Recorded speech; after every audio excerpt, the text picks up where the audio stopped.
أعوذ بالله من الشيطان الرجيم بسم الله الرحمن الرحيم الله أكبر كبيرا والحمد لله كثيرا وسبحان الله بكرة وأصيلا سبحان الله وبحمده سبحان الله العظيم الصلاة والسلام على رسول الله وعلى آله وصحبه أجمعين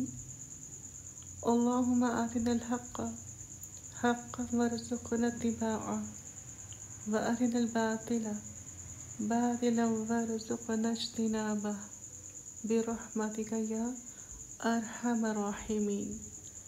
اے اللہ ہمیں حق کو حق دکھا اور اس پر چلنے کی توفیق عطا فرما، اور باطل کو باطل دکھا اور اس سے بچنے کی توفیق عطا فرما، ساتھ اپنی رحمت کے اس سب سے زیادہ بڑھ کر رحم فرمانے والے، آمین ثم آمین۔ السلام علیکم ورحمۃ اللہ وبرکاتہ سامعین اور ناظرین، آپ صلی اللہ علیہ وآلہ وسلم کی زوجہ محترمہ حضرت زینب بنت جہش، جن کے والد کا نام جہش بن رباب تھا اور والدہ کا نام امیمہ تھا، جو کہ حضرت عبدالمطلب کی بیٹی تھی اور آقا حضور صلی اللہ علیہ وآلہ وسلم کی سگی پھوپھی تھی۔ اس طرح سے حضرت زینب بنت جہش رضی اللہ عنہا آپ صلی اللہ علیہ وآلہ وسلم کی پھوپھی زاد بہن تھی۔ حضرت زینب بنت جہش رضی اللہ عنہا کا سب سے بڑا اعزاز اور سب سے بڑی فضیلت اور شرف ان کو یہ حاصل تھا کہ پیارے نبی صلی اللہ علیہ وآلہ وسلم آپ کے ماموزاد اور آپ کے شوہر بھی تھے، یعنی کہ جتنی بھی آپ صلی اللہ علیہ وسلم کی ازواج مطہرات تھیں سب آؤٹ آف فیملی سے بلونگ کرتی تھیں، سوائے حضرت زینب بنت جہش کے، جو کہ آپ کی پھوپھی زاد بہن تھی اور آپ صلی اللہ علیہ وسلم ان کے ماموزاد تھے۔ حضرت زینب رضی اللہ عنہا کے ایک بھائی حضرت عبداللہ بن جہش ان خوش نصیب انسانوں میں سے تھے کہ جن کے ہاتھ سے سب سے پہلے اسلام کا جھنڈا لہرایا گیا، اور ان کے دوسرے بھائی ابو احمد بنت جہش رضی اللہ عنہ، وہ بھی اسلام کے ایک بہت فیمس، بہت نامور شاعر میں ان کا شمار ہوتا تھا، بہت نامور شاعر تھے۔ پھر حضرت زینب رضی اللہ عنہ کی بہن حضرت حمنہ رضی اللہ عنہ،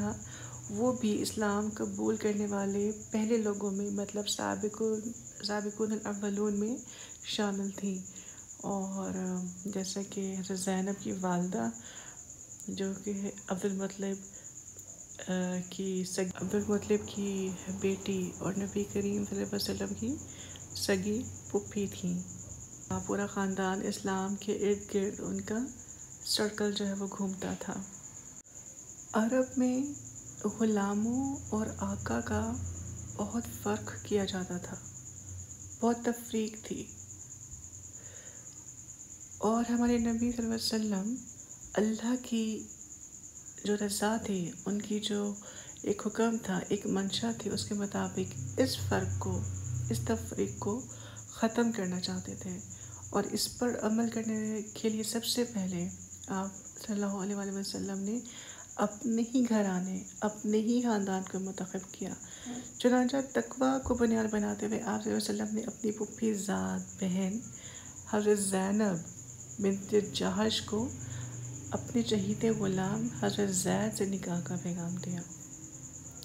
حضرت زید جو تھے وہ ہمارے نبی کے وہ غلام تھے جن کو حضرت خدیجہ نے خرید کر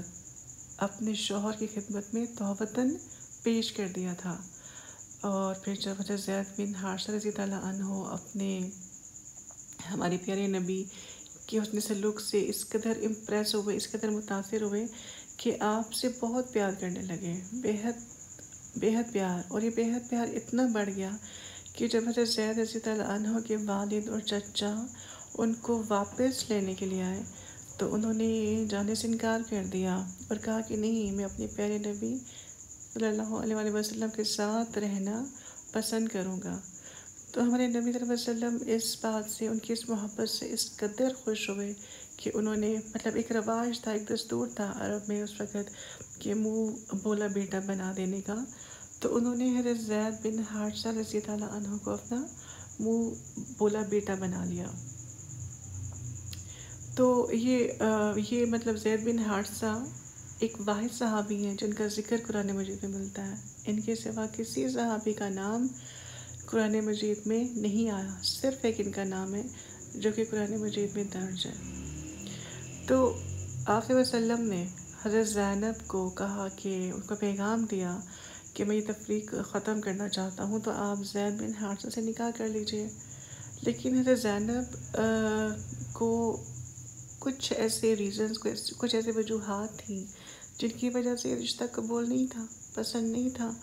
لیکن آپ ظاہر ہے کہ نبی کریم صلی اللہ علیہ وسلم کے خاندان سے تعلق رکھتی تھیں اور بہت ان کا ایک اعلیٰ، ایک اسٹینڈرڈ، ایک مقام تھا دین اور دنیا کے لحاظ سے. تو وہ اس لیے راضی نہیں تھی، لیکن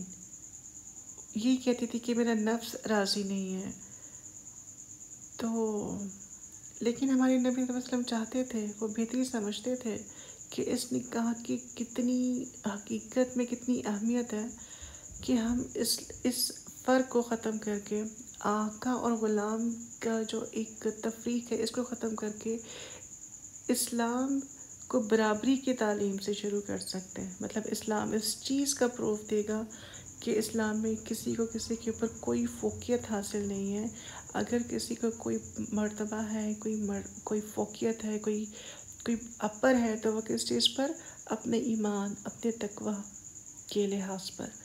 اب حضرت زینب رضی اللہ عنہا کو اپنے نبی صلی اللہ علیہ وسلم کی خواہش کا بہت احترام تھا، بہت عزت کرتی تھیں، بہت احترام کرتی تھیں. اور پھر اللہ تعالیٰ نے بھی کیا کیا کہ قرآن میں آیات نازل کر دی. سورۃ الاحزاب آیت نمبر 37، جس کا ترجمہ یہ ہے کہ کسی مومن مرد یا کسی مومن عورت کے لیے جائز نہیں کہ جب اللہ اور اس کا رسول کسی معاملے میں کوئی فیصلہ کر دیں تو پھر کوئی اپنے معاملے کا اپنی مرضی سے فیصلہ کرے، اور جو کوئی اللہ اور اس کے رسول کی نافرمانی کرتا ہے وہ کھلی گمراہی کرتا ہے، وہ کھلا گمراہ کام کر رہا ہے. تو جب حضرت زینب بنت جہش نے خدا تعالیٰ کا، اللہ تعالیٰ کا یہ حکم سنا تو ان کو ظاہر ہے کہ اب اپنی خواہش کو تو پورا کرنے سے زیادہ ان کی یہ اب خواہش ہو گئی کہ میں اللہ تعالیٰ اور اس کے رسول کی خواہش کو پورا کروں. ان کی جو ایک رضا ہے، ان کی جو حکمت ہے، اس کو میں زیادہ محبوب سمجھوں. تو اس طرح سے زینب بنت جہش نے رضامندی ظاہر کر دی اور پھر ان کا نکاح حضرت زید بن حارثہ سے کر دیا گیا. اب حضرت زینب اس کے باوجود کہ وہ اس رشتے کو پسند نہیں کرتی تھیں اور صرف اللہ اور اپنے نبی کی خوشی کی خاطر، ان کی رضا کی خاطر ان سے شادی کی تھی. پوری دیانتداری کے ساتھ ان کی کوشش تھی کہ میں اس رشتے کو نبھا سکوں،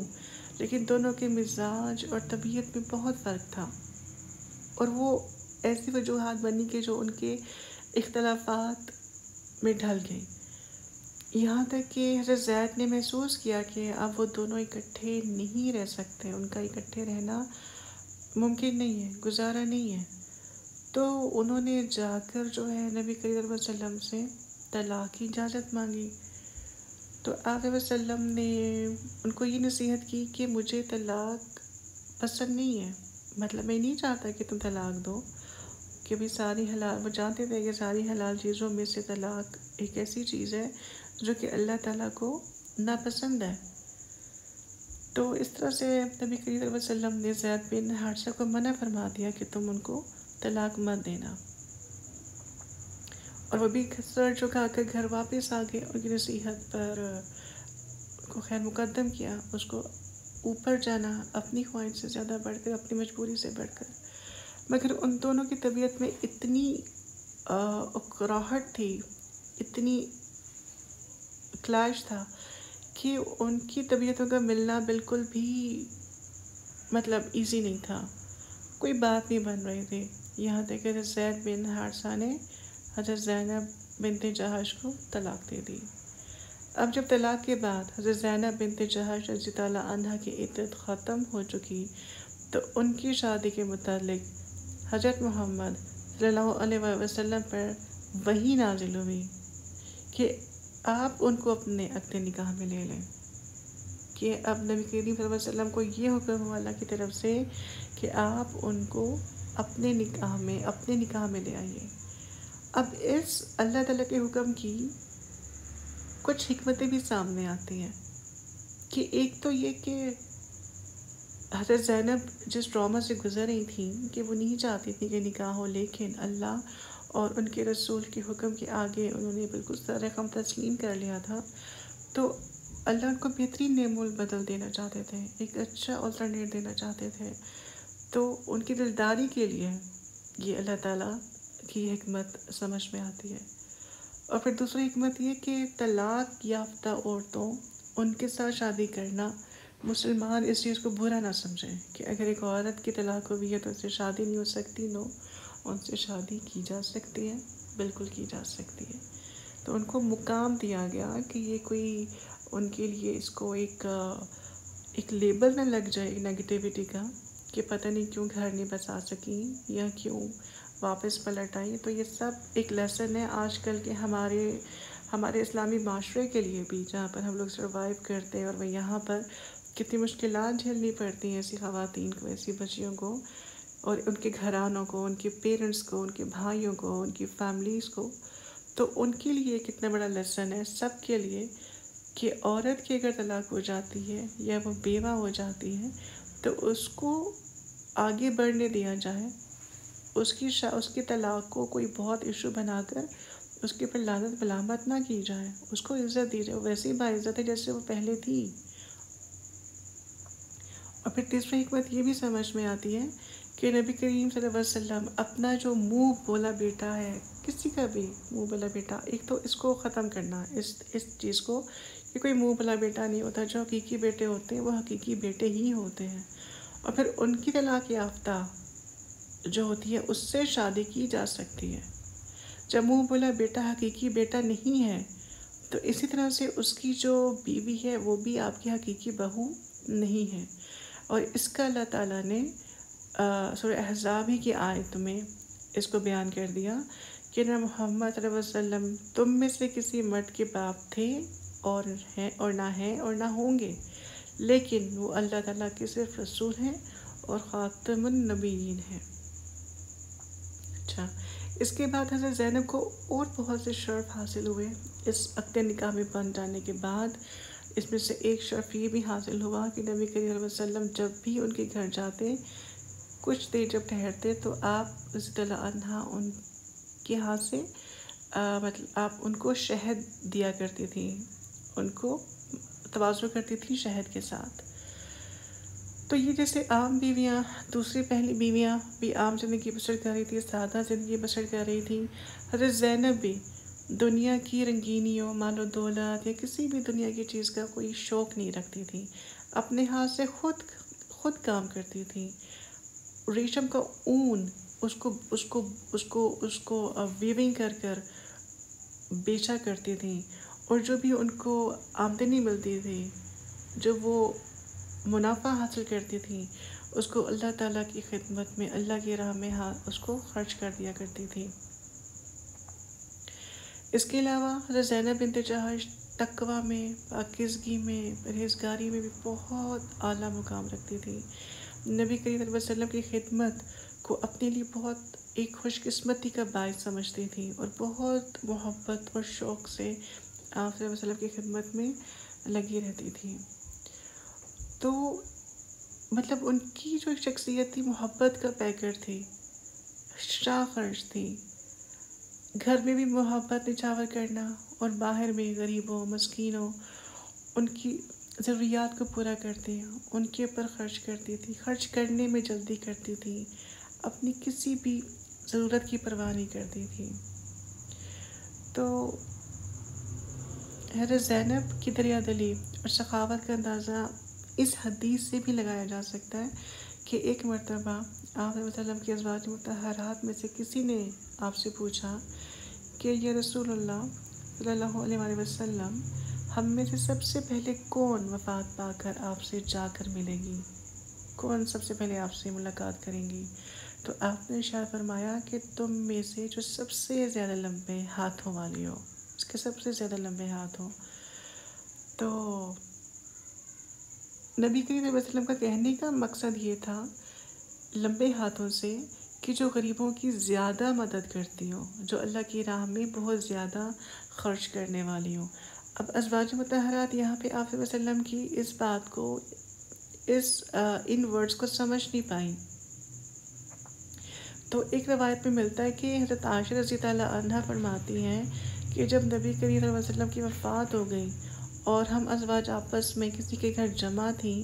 اور ہم اپنے ہاتھ خوب کھینچ کھینچ کر رکھتی اور مطلب ناپتی، ان کو میئر کرتی کہ ہم دیکھیں کہ ہم میں سب سے زیادہ ہاتھ کس کے لمبے ہیں۔ تو ہم کہتے کہ اچھا، ہم اس کو جب میئر کرتے تو ہم کہتے کہ حضرت سودا لمبی ہیں تو ان کے ہاتھ بھی زیادہ لمبے ہیں۔ تو حضرت عائشہ فرماتی ہے کہ جب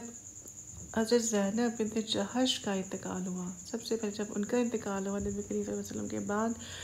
تو اس وقت ہم سمجھ گئے، ہم نے سمجھ لیا کہ لمبے ہاتھوں سے مراد نبی کریم صلی اللہ علیہ وسلم کی صدقہ خیرات میں بہت آگے تک جانا، جلدی کرنا، صدقہ خیرات کرتے رہنا اور فیاضی تھی۔ اس سے مراد لمبے قد کا ہونا یا کوئی جسمانی ڈیل و ڈول نہیں تھی۔ گویا حضرت زینب بنت جہش دستکاری کا کام کرتی تھی اور اپنی محنت سے کما کر بہت زیادہ صدقہ خیرات کیا کرتی تھی۔ حضرت عائشہ رضی اللہ عنہا فرماتی ہیں کہ زینب سے بڑھ کر کوئی عورت میں نے نہیں دیکھی جو اپنی جان کو محنت میں کھپاتی اور پھر مال کماتی، اور وہ مال کما کر اپنے اوپر خرچ نہیں کرتی تھی بلکہ اس کو صدقہ کر دیتی تھی کہ اس کے ذریعے سے مجھے اللہ کا قرب حاصل ہو جائے گا۔ ایک اور خصوصیت حضرت زینب بنت جہش کی بہت عمدہ کہ سچ بولنے والی تھی، سچ بولنے کی عادت تھی۔ حضرت عائشہ فرماتی ہیں کہ جب میرے اوپر واقعہ عفق میں تہمت لگی تو نبی کریم صلی اللہ علیہ وسلم نے جب آپ سے پوچھا تو انہوں نے کہا کہ اللہ کی قسم میں عائشہ کے متعلق سوائے خیر اور بھلائی کے کچھ نہیں جانتی۔ ایون کہ حضرت عائشہ ان کی سوکن تھی حضرت زینب رضی اللہ عنہا کی، اور وہ یہ بھی جانتی تھی کہ حضرت عائشہ سے نبی کریم صلی اللہ علیہ وسلم کو کتنی محبت ہے۔ وہ جاتی تو اس کا ایک فائدہ اٹھا سکتی تھی کہ ان کے حق میں گواہی نہ دیتی یا خاموشی اختیار کر لیتی، لیکن نہیں، انہوں نے پختہ یقین کے ساتھ ان کو مطمئن کیا نبی کریم صلی اللہ علیہ وسلم کو کہ میں نے عائشہ کے اندر خیر، بھلائی اور خوبی کے سوا کبھی کچھ نہیں پایا، کبھی کچھ نہیں دیکھا۔ اس کے علاوہ اور خصوصیت حضرت زینب بنت جہش کی کہ وہ بہت قناعت پسند تھی، بہت قناعت پسند تھی، ہر وقت خدمت میں لگی رہتی تھی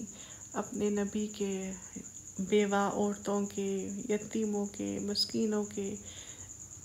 ضرورت مندوں کے۔ جب حضرت زینب بنت جہش کی وفات ہوئی تو یہی وجہ تھی کہ مدینہ کے جتنے بھی فقیر اور ضرورت مند مسکین لوگ تھے وہ بہت بے چین ہو گئے اور بہت دل برداشتہ ہو گئے کہ ایک ہوپ تھی، ایک آسرا تھا اللہ کی طرف سے اس بندے کے ذریعے، حضرت زینب بنت جہش کے ذریعے، کہ جو ان کو ڈھانپتی تھی، ان کی ضروریات زندگی کو پورا کرتی تھی۔ تو ایون کہ وہ اس کا اظہار انہیں حضرت عائشہ سے بھی کیا کہ وہ جو نیک بخت ہے، بے مثل خاتون، وہ دنیا سے چلی گئی اور یتیموں اور بیواؤں کو بھی بے چین کر کے چلی گئی۔ حضرت عائشہ رضی اللہ عنہا کو بھی حضرت زینب کی وفات کا بے حد صدمہ ہوا، اور وہ حضرت زینب کی صفات بیان کرتے فرماتی کہ میری کوئی عورت زینب سے زیادہ دیندار، پرہیزگار، سچ بولنے والی، کھلے دل والی، بہت خیرات کرنے والی، خدا کی رضا جوئی میں بہت سرگرم رہنے والی نہیں دیکھی۔ ایک اور روایت حضرت عائشہ سے ملتی ہے جس میں فرمایا کہ اللہ زینب بنت جہش پر رحم کرے، واقعی ان کو دنیا میں بے نظیر مرتبہ حاصل ہوا۔ اللہ نے اپنے نبی صلی اللہ علیہ وسلم کو ان کو بیعت دیا اور ان کے سبب سے قرآن کی بعض آیتیں اتری۔ یعنی کہ سورۃ الاحزاب میں بے شمار ایسی آیتیں ہیں جیسے کہ جب نکاح ہوا ہمارے نبی صلی اللہ علیہ وسلم سے، اس کے بعد جب ولیمہ کے بارے میں کہ ولیمہ پہ لوگ جمع ہوئے اور وہاں پہ بیٹھے رہے اور وہاں سے اٹھنے کا نام نہیں لے رہے تھے، اور پھر تکلیف اذیت پہنچی ہمارے نبی کو، تو کتنی ایسی آیتیں ہیں جو کہ اس بارے میں نازل ہوئی۔ پھر اسی طریقے سے حضرت زینب بنت جہش کے بارے میں آتا ہے کہ وہ عبادت میں بھی بہت خشوع و خضوع سے کام لیتی تھیں، اپنے جسم کو، اپنی نفس کو تکلیف میں ڈال کر عبادت کیا کرتی تھیں۔ جب عبادت کرتے کرتے تھک جاتی تو کیا کرتی تھی، ایک رسی لٹکائی ہوتی تھی اپنی عبادت کی جگہ پر، کہ جب تھک جاتی تھی تو اس کا سہارا لے لیتی تھی، اس کا سہارا لیتی پھر بھی عبادت کرتی رہتی تھی۔ جب ہمارے نبی صلی اللہ علیہ وسلم کو اس چیز کا علم ہوا تو آپ نے کہا کہ تم تھک کر عبادت مت کرو اور سہارا لے کر عبادت مت کرو، مطلب اس سے منع فرمایا کہ عبادت کرو لیکن اس میں بے تحاشا تھکو مت، کہ اتنی عبادت نہ کرو کہ آپ کو سہارا لینا پڑے۔ حضرت زینب بنت جہش کو اپنی وفات سے کچھ عرصہ پہلے اپنی وفات پا جانے کا آئیڈیا ہو چکا تھا، علم ہو چکا تھا۔ ایک دفعہ جب حضرت عمر رضی اللہ عنہ نے حضرت زینب رضی اللہ کا سالانہ خرچ بھیجا تو آپ رضی اللہ عنہ نے اس پر ایک کپڑا ڈال دیا اور حکم دیا کہ میرے خاندانوں اور میرے جو رشتہ دار یتیم ہیں ان میں ان کو تقسیم کر دینا۔ تو مطلب جب تمام مال جو ہے وہ تقسیم ہو گیا تو دعا کی کہ خدایا اس سال کے بعد عمر کے عطیہ سے فائدہ نہ اٹھاؤ۔ چنانچہ اب ان کی یہ دعا بھی اللہ تعالیٰ نے قبول کر لی، اور پھر 53 سال میں یعنی کہ 20 ہجری میں زینب بنت جہش رضی اللہ عنہ وفات پا گئی۔ تو یہ تھی ہمارے پیارے نبی صلی اللہ علیہ وسلم کی زوجہ محترمہ حضرت زینب بنت جہش رضی اللہ عنہ، فیاضی، دینداری، عبادت گزاری، صدقہ خیرات میں سبقت کرنے والی بہترین مثال۔ اللہ تعالیٰ ہمیں توفیق عطا کرے کہ ہم ان جیسی فیاضی، ان جیسی رحم دلی، ان جیسی عبادت گزاری، خشوع و خضوع، خدا ترسی، خدا کی رضا میں آگے بڑھنا، اپنی خواہش کو پیچھے کر دینا، ان جیسی صفات اپنے اندر لانے کی توفیق عطا فرمائے، دین اور دنیا کی کامیابی عطا فرمائے، آمین ثم آمین۔ السلام علیکم ورحمۃ اللہ وبرکاتہ۔